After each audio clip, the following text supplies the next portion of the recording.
For this week's small budget movie challenge, I'm watching Uproar, a coming-of-age movie about a Maori boy named Josh, played by Julian Dennison. Josh is of mixed Maori and European heritage and learns to stand up for himself and his people while also learning about his heritage and family roots.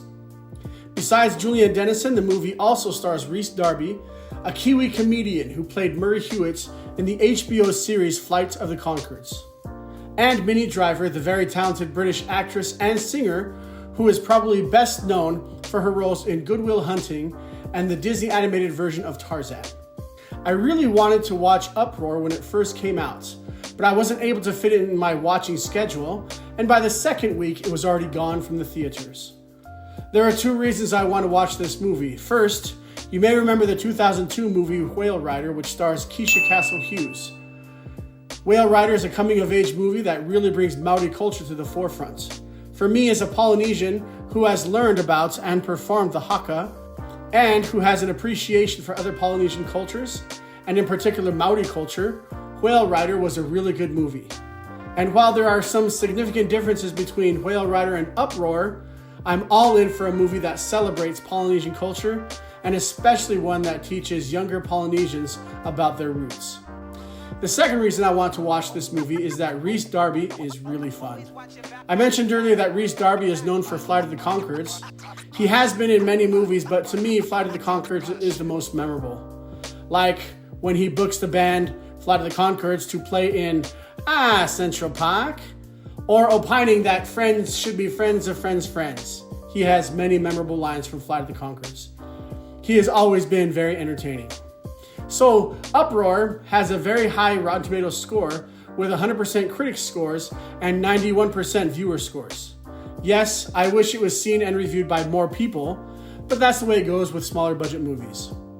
I think that it's important to discuss some of the historical context in which this movie is set. The movie summary from Rotten Tomatoes reads, Uproar is set in New Zealand in 1981, when the arrival of South African rugby team sets off nationwide protests against apartheid and racism. So let's go back and understand a little bit more about this.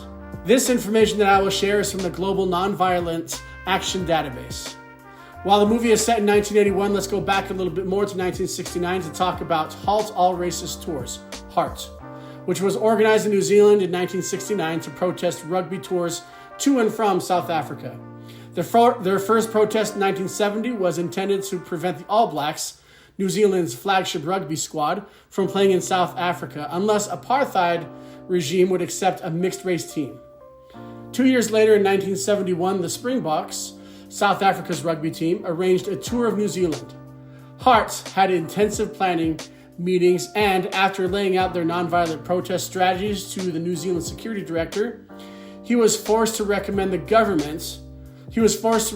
the government that the Springboks not be allowed in the country.